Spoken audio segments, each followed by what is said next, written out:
One summer moment can change a child's life. Through Toys for Tots Give and Go initiative, your support provides books, games, toys, and outdoor adventures that spark curiosity, creativity, and a love of nature. Whether it's fishing, learning a new sport, reading under a tree, or playing with friends, these moments build confidence and lifelong memories. For too many children, those moments never come. You can help change that this summer. Visit toysfortots.org. Toys for Tots, delivering hope beyond the holidays. In the squadron, they called him Bullets, but we call him Greg Kelly. Greg Kelly is on the air on the Red Apple Podcast Network. Include that anti-weaponization language. They obviously went forward with it anyway. We are out to their offices. This is MSNBC to comment on exactly why they decided to vote the way they did. But now this immigration enforcement bill heads to the House, and Hakeem Jeffries, a Democrat leader in the lower chamber, is vowing that even though the Senate could not get the job done in terms of pushing back on that anti-weaponization fund, he said Democrats in the House are going to try. And, well, listen, I think that it's hard to say. It's hard to say. I think that they have a better chance of keeping that language in than out from the look. This is great. These guys deserve the money. You can't send the SWAT team into somebody's house when they didn't do anything. All right, that really happened. And the people who were victimized, who are over prosecuted and persecuted, they deserve relief. They deserve. And it's very interesting. I'd like to know what the hell happened behind the scenes. I actually don't even care what the hell happened behind the scenes. As long as this thing is in there and stays in there, it's way too easy for weak and sissy, quite frankly, and I do mean sissy, politicians who never had their ass in the grass. Look at that Mitch McConnell. You think he ever worked a decent, like an honest day's work in his life? Guy's been pushing papers his whole life. You know, politics, doing things to make himself more popular in Kentucky and more popular with 50 other Republicans. That ain't work. He reminds me of Carlos, the dancer, quite frankly. That's not real work. So anyway, this is a really good thing, and it's not over. There should be a lot of people. There are a lot of people at ODNI who should not be there. Yes, President Trump is upset about the office of the Directorate of National Intelligence. Too many people undermining his work, and it looks like Bill Pulte, who I was very excited about getting a job there, that he was there and he was going to be doing his thing, and it's all great. It's all great. Bill Pulte. Don't believe the hype about this guy. It is better that he has no intelligence, that he doesn't come from that world. It's better.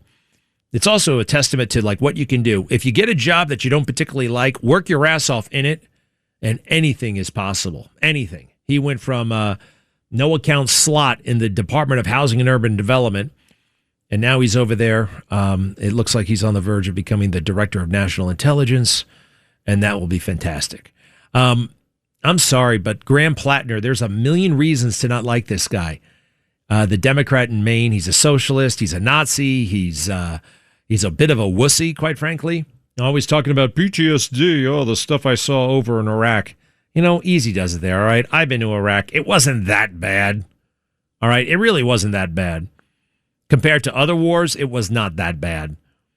Did I tell you I bought my first iPod? Remember the iPhone when it was the iPod first? I bought my first iPod from a PX in Tikrit, Iraq. It was like the size of a Walmart Superstar. It was nice over there in some ways. It was nice. So it was also terrible. You could also get you could die. But as far as wars go, this was probably the most pleasant war America ever fought. Now, this thing about Plattner, all right, Graham Plattner, make up your mind. There's a million reasons that he shouldn't be the nominee. But this silly, weird story in the New York Times, if he goes down over this, I don't know. This is like Eric Swalwell, everybody. Remember Eric Swalwell, that dirtbag? I mean, he's cavorting with a Chinese spy. They tell him, hey, that woman's a Chinese spy. He stays with the Chinese spy. That right there, they should have thrown him out of Congress. But for whatever reason, they wouldn't do it then. And they kept him around. He was useful for something. And then he's getting close to becoming the governor. And then they say, we got to take this guy out, find a reason. And they find a reason, which I think is actually kind of a bogus reason. Now, if you think it was bogus. This guy and women, I don't know. I live in the real world. I can't pretend that I'm shocked by this kind of behavior. Eric Swalwell invited a woman to a hotel 5 years ago. Now, I don't even know, whatever. And they put that on the evening news. They put it on the evening news. CBS did. They led the news with it. Swalwell invited a woman to a hotel. My first question was, well, was it the hotel bar? Was it the hotel restaurant? Was it a hotel room? She didn't say. They didn't even ask her. And she didn't even go 5 years ago. And he's got to leave Congress. Now, Plantner, whatever his name, they want him to go because ex-girlfriends of his don't like him. Ex-girlfriends had some negative things to say. They called him manipulative and they called him mean. I'm sorry, any guy who has ever dated any woman and not gotten married to her is a little bit manipulative. Right? Isn't that a little bit manipulative in and of its face? If you are having sex with a woman without the intention of marrying her, she's only having sex with you because she believes that there is that intention in the back of your mind. That is where this thing is hopefully going. And if you know otherwise, you are manipulative. I was manipulative myself at times. I was. I'm not proud of it, but this is, okay. Now, is that front page news in the New York Times? Even the New York Times, they don't. Now, some people think that this story in the New York Times is actually to give him cover because there are things that he did not do. No one is accusing him of physical abuse, although I guess he grabbed a woman hard by the shoulders. I don't know. There's something very strange about all this stuff. Very weird. I think the guy is a loose cannon and shouldn't be a U.S. senator. But can't we let the people of Maine figure that out? Why does the New York Times have to do the work for the people of Maine? They should be able to do the work, don't you think? Hey, Carlos, do me a favor. Turn this thing around. This is the three accusers of Eric Swalwell, and it's fascinating to me. There are lots of ways to beat politicians at the ballot box. I don't like how the party is vaporizing people for us. They vaporized, let's see, Andrew Cuomo. We can talk about Andrew Cuomo. I have my differences with Andrew Cuomo. Big time. Big time. He wasn't a predator. He didn't lay a hand on those women. He didn't. Women liked him. Tall, dark, handsome, and powerful. I heard women like that.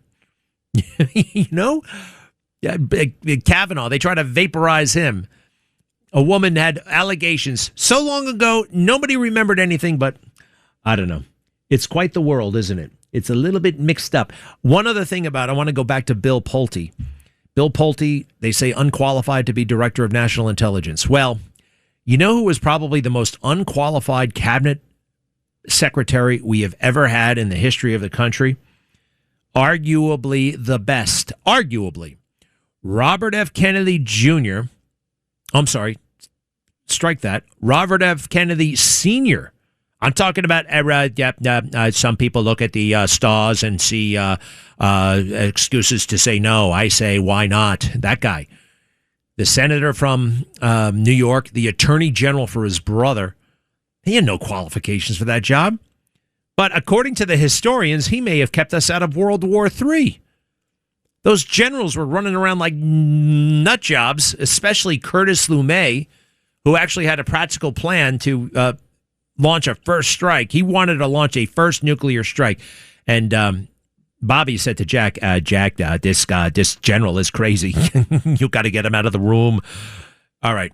Here's the Swalwell situation. All right. Just listen carefully because I think this is very applicable to where we are today. All right. And even though it looks like a duck, it sounds like a duck, it doesn't mean it's a duck. Go ahead. Now to our exclusive CBS News interview with two women who say Democratic Congressman Eric Swalwell sexually harassed them. They told Nancy Cordes why they finally decided to go public. Swalwell denies allegations of sexual misconduct, but he did suspend his campaign for governor on Sunday and then announced he's going to resign from Congress. Nancy Cordes joins us now from Washington. Nancy, good morning.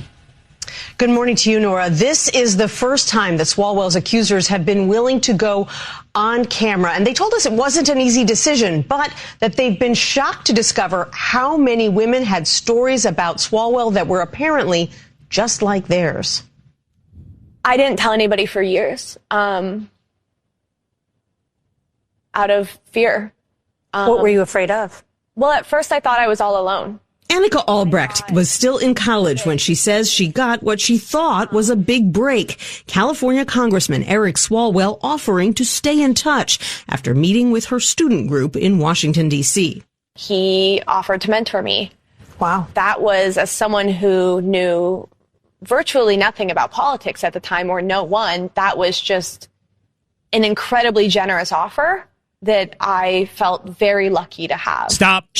Her name is Annika Albrecht, right? This is the one. There are a couple other people going to pop up in this story. Remember her. All right. So she's in college. Student group goes to Washington, D.C. I'm going to mentor you. I don't think, did he really? I will mentor you. Maybe. Okay. All right. I got it. You're going to get mentored by a congressman. It's not exactly the break of a lifetime, by the way. You know, we live in a... And I was afraid. Why was she afraid? What the hell she's afraid of? This is America, baby. Keep going. At the time, or no one, that was just an incredibly generous offer that I felt very lucky to have. She says Swalwell created a group chat with all the students and then added her as a friend on the messaging app Snapchat. And so I asked the other people that were in the meeting, did he add them? And they said no. Were they all men? Yes. I was the only woman in the meeting. She says Swalwell, who was then in his late 30s, started out talking politics, but his messages soon turned flirtatious. Ultimately, it reached a point where he invited me to a hotel to meet him. It was very clear what the connotation was. At that point, I completely stopped responding. What I keep thinking back to is how lucky I am that I didn't go to that hotel. Alisa Marco says... Stop. Just, how can you lead the evening news with a story like this? What's his... it's just not there. I mean, this is a new weird reality we're living in. This is the party is most powerful. This is a Democrat. And she... What was she afraid of? What is the problem? And also, what is the crime? What is the allegation? She didn't say hotel. There are all, basically in Washington, D.C., this is where you actually meet people. There's a Hotel George. It has a great big restaurant, cafe, and nightclub downstairs. I've met people there a million times. I don't think I've ever stayed at the George. I have eaten and drank there, but you see what I mean? I'm sorry. Just keep going if you don't mind. A similar experience in 2021. She sent Swalwell a supportive message on Twitter, and to her surprise, he messaged right back. I was so excited. I was a low-level staffer who had no real political background, and he was this established figure in Democratic politics. They began to text, but she says he soon asked if she too was on Snapchat, where messages and photos automatically get deleted after they're viewed. How did the tenor of his conversation change? It started out as professional and platonic, and then slowly they became more and more explicit, asking me what I was wearing. Then one night he was on a trip and he was laying in his hotel room bed, and then he sent me a photo of his penis.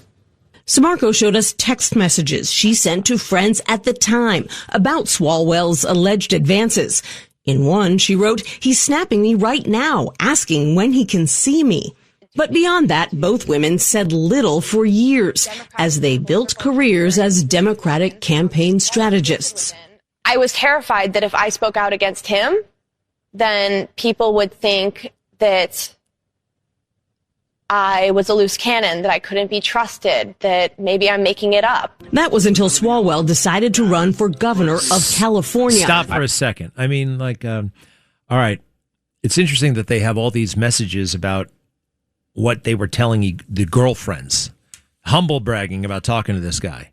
What were they saying to him? I'd like to know. If that's going to be part of the story, I'd like to know. All right. The other thing that we have going here is if you're heading into summer without a medical emergency kit, you're taking a risk. Most people don't think about it until it's too late. Now, summer colds can linger with the air conditioning, by the way, and that can turn into a sinus infection, and that can last for weeks. Getting sick during the summer before a vacation can derail everything. When you're traveling, finding a doctor, right, or a pharmacy can be stressful, and that's why I ordered a medical emergency kit. It's like having urgent care in a pharmacy right at home. It includes essential prescriptions like amoxicillin, a generic Z-Pack to treat a wide range of common and serious illnesses. So if you wake up sick at home or on the road, you already have what you need. No waiting for your doctor, no hours at urgent care, no pharmacy lines, no copays. Just match your symptoms to the right prescription in your guidebook, or you can call the telemedicine doctor standing by. Start on your meds sooner, feel better faster. Every home needs at least one medical emergency kit. Order yours online in minutes and it's shipped to your door. And save $45 off with my promo code Greg. UrgentCareKit.com/Greg. That's UrgentCareKit.com/Greg. And feel better fast. We'll be right back. Greg Kelly on the Red Apple Podcast Network. So this is the guy running in Maine. This is what he sounds like. I keep hearing the name Plantner, right? Plantner. Graham Plantner. Again, I saw him whine about what's it called, PTSD. I said, this guy's a wuss. And then I saw the Nazi tattoo, and I said, this guy's not qualified. Get rid of him. Now the sexting thing is going on. All right, here he is on the MSNBC with Chris Hayes. Go ahead. Now, Mr. Plantner, it's good to have you on. Thank you so much for doing this. Yeah, thanks, Chris. I really appreciate it. Thanks for having me on. I just want to say at the start that, we've had you on before, and I think you and I are both people that in other contexts talk about income inequality and healthcare and all those issues, which are extremely important, and we devote a lot of time to on this program. This is not, the thing that we spend a lot of time facing. But, there's some serious stuff there I want to go through with you, and I think voters have a right to know about it. And I want to start with what Ms. Fifield says about being rough is the term the Times. And I'm going to just read you the account so you have it. This is from the Times. Mr. Plantner could be rough with her, Ms. Fifield said, particularly when they were drinking, leaving her shaken and sometimes afraid. In the interviews... All right, hold on a second. It's an ex-girlfriend from a million years ago. More when we come back, though.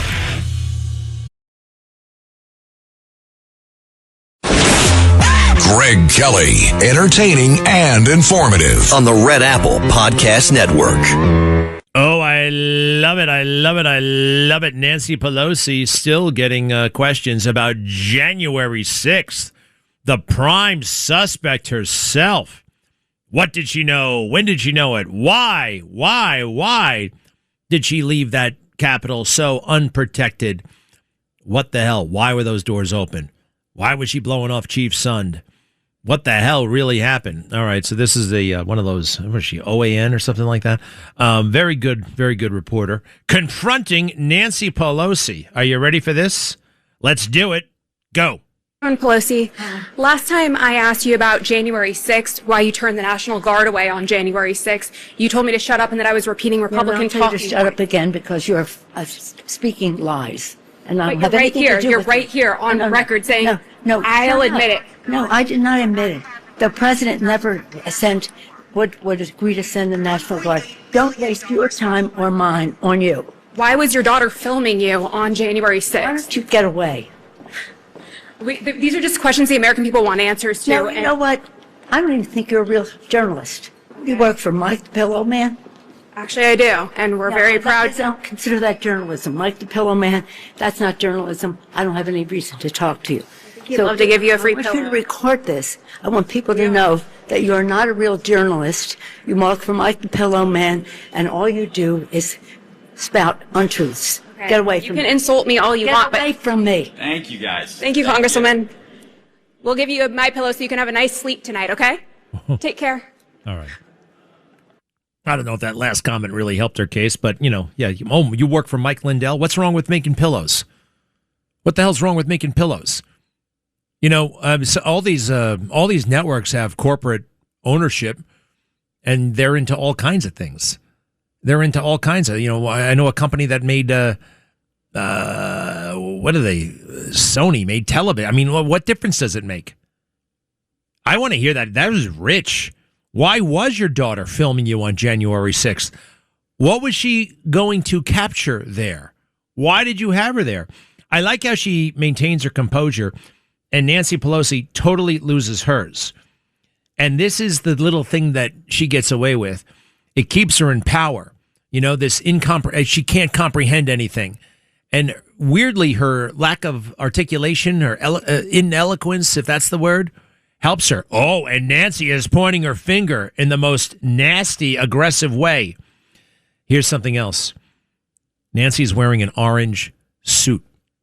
An orange suit that costs about $15,000. I know this suit.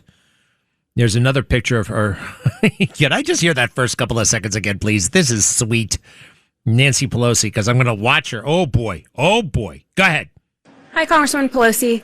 Last time I asked you about January 6th, why you turned the National Guard away on January 6th, you told me to shut up and that I was repeating Republican talking points. Shut up again because you're speaking lies. And I don't have right anything here. to do You're with right it. here on record saying, no, I'll admit it. No, I did not admit it. The president never would agree to send the National Guard. Don't waste your time or mine on you. Why was your daughter filming you on January 6th? Why don't you get away? Ooh. These are just questions the American people want answers to. No, you know what? I don't even think you're a real journalist. You work for Mike the Pillow Man? Actually, I do, and we're very proud. I don't consider that journalism. Mike the Pillow Man, that's not journalism. I don't have any reason to talk to you. He'd love to give you a free pillow. I want you to record this. I want people to know that you're not a real journalist. You work for Mike the Pillow Man, and all you do is spout untruths. Okay. Get away from me. You can insult me all you want, but... Get away from me. Thank you, guys. Thank you, Congresswoman. We'll give you a My Pillow so you can have a nice sleep tonight, okay? Okay, so let's go to the part where she actually does say that she failed on that day. We have her because the daughter was filming her everywhere she went, in the office, on the phone, and also in the car as she's leaving on January 6th. We don't know that even my conservative friends, why are you still talking about January 6th? You know what they did with this January 6th. You know how right? They used it in 2022 to maintain control. We should have made all kinds of gains, and they stopped what should have been the red wave because of January 6th. We're just going to wait for the next moment for them to exploit, lie about. No, we have to have accountability from the top to the bottom. Are you ready? Here's Nancy Pelosi talking about January 6th, exactly what this reporter's referring to. Go ahead. Accountability, Terry. We did not have any accountability for what was going on there, and we should have. This is ridiculous. You're going to ask me in the middle of the thing when they've already breached the inaugural stuff that should we call the Capitol Police? I mean, the National Guard? Why weren't the National Guard there to begin with? They thought that they had sufficient resources. No, that is not a question of how they had. They don't know. They clearly didn't know, and I take responsibility for not having them just prepare for more. Wow. I take responsibility. That's what a rare moment of taking responsibility. Short-lived, of course. Back to Graham Plattner, guy running for the Senate. And look, there are a million reasons why this guy should not be in the U.S. Senate, namely being an anti-Semitic Nazi, for crying out loud. But you see, Democrats, that's actually not a disqualifier. That's an enhancer. That makes you... So somebody wants to get him out, so they find another reason that he was a bad boyfriend 20 years ago. I don't think that counts. I just don't think that counts. And here he is with the allegations, talking to Chris Hayes. This is a kind of a put it all out there interview, but I'm going to protect you at the same time interview because we're friends interview. But let's do it. Keep it up. She was quick to note he never hit me, he never punched me. She said he regularly grabbed her by the shoulders, sometimes hard enough to leave marks. On one occasion, yanked her out of a cab by her wrist after an argument in which she wanted to stay in the car. During one argument, she recalled he twisted her arm behind her back, shoved her into a bedroom, and held the door closed from the other side so she couldn't get out, telling her to remain there until she was calm. Eventually, Ms. Fifield said she fell asleep and left the next morning. It hurt, she said, but she added, it didn't cause any injury. It didn't break my arm. Did that happen? No, it did not. There are some allegations in this piece that I just want to be kind of unequivocal about are simply not true. Anything alleging physicality, anything alleging that I knew what my tattoo was, these are the statements of someone who's politically motivated. In this piece, there's a lot about my struggling, not being a good boyfriend, certainly self-medicating with alcohol, and I've been very upfront since the beginning of this campaign that was a pretty dark period of my life after I came back from my combat service, and that's what that kind of life looks like. And so there are things in this that I absolutely will take responsibility for and have been speaking about openly for months now. But those serious allegations are just not true. You did not grab her by the wrist. You did not put your hands on her shoulders. You did not push her into a room that you closed the door on. She's lying about that, is what you're saying. Yes, that is not true.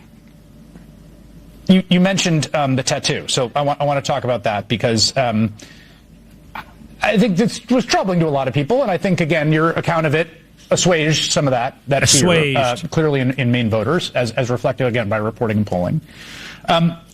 She says, same person, that you referred to the tattoo as my Totenkampf, which is the German word for this particular Nazi symbol. There's other reporting in Jewish Insider in October in which an anonymous acquaintance says you used that same phrase. Did you know what this tattoo was about before last October when you said you first became aware of it? No, I did not. And I also think it's important to note that it's very likely, and I think that she is that same source. She's the person who's been telling people this from the beginning. And so I feel like, we're kind of rehashing the thing we've been through. I had that tattoo for 17 years. It's a skull and crossbones. I got it with other Marines who I served with in Iraq, in Croatia. And in the time that I had it, I got a security clearance with the State Department. I re-enlisted in the United States Army, where I was screened for gang and hate tattoos. And I took my shirt off in front of my family, many of whom are Jewish. We even released as a campaign a video, which you're putting up on the screen right now, of me dancing at my brother's wedding to his wife, who is Jewish, and her fully extended Jewish family. And I would not have taken my shirt off in that context if I had known. And so any statement saying that I did know is again, totally false. He sounds a little, I don't know. Just the allegations is so strange. It's so backwards. Bad boyfriend. All boyfriends, quite frankly, are kind of bad, right? You're looking at me like, what does that mean? What does that mean? In today's day and age, what does that mean? Premarital sex. Okay, that's what it means. All right? You're not really supposed to have premarital sex. It's still kind of against the law, right? It is. All right? But people do it, and boyfriend, right? Anyway, the boyfriend thing, I can't believe the New York, it's so small. And in a weird way, what's really happening here, they're trying to protect him from the more serious stuff. Keep going.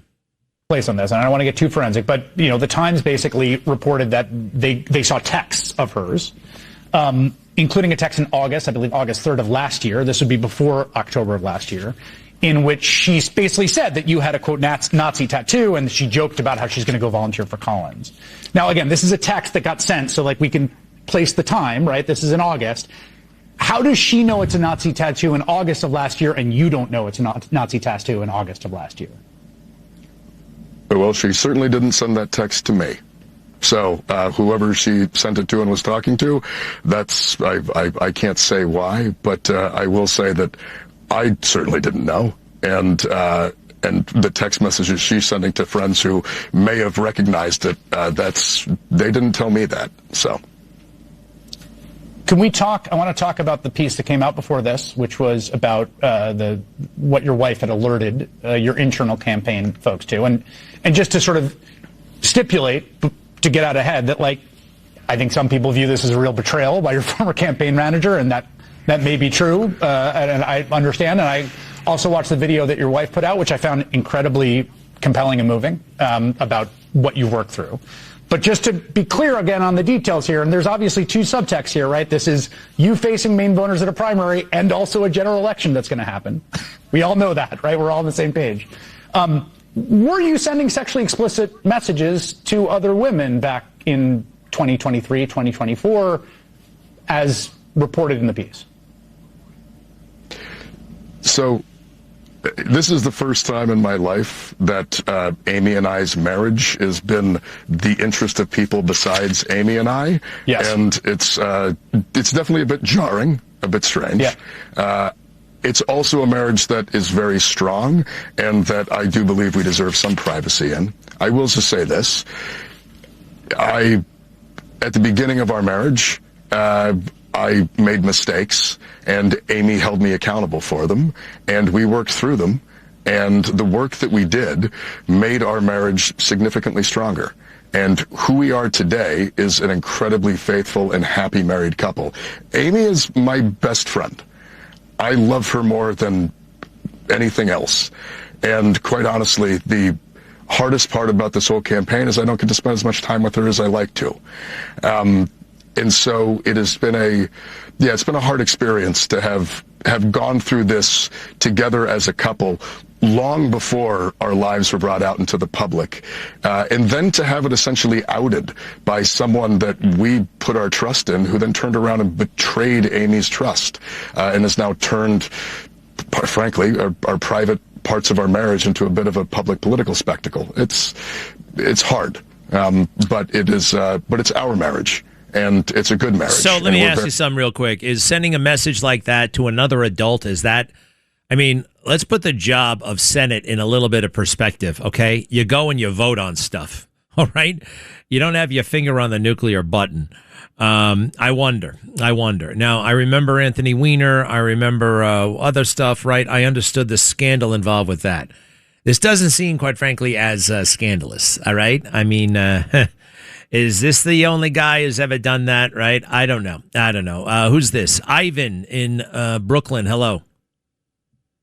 Hi, Mr. Kelly. How are you? I just had a quick question. Earlier in your show, the topic was Mr. Swalwell and the accusations being made by some women from his past. But I would say this. You seem to adamantly be defending him when Mr. Trump was being accused of Russia collusion. He had evidence. He had evidence that it was true. No. By the way, Russia collusion, guess where I was when Russia collusion was going on? The allegations, by the way. I was in local news. I was not even involved. I had nothing to say about Russia collusion one way or the other. By the time I showed up in talk radio and cable, opinion cable, it had been adjudicated.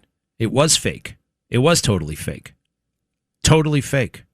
There's no evidence of anything. Tell me the evidence of Russia collusion, Ivan.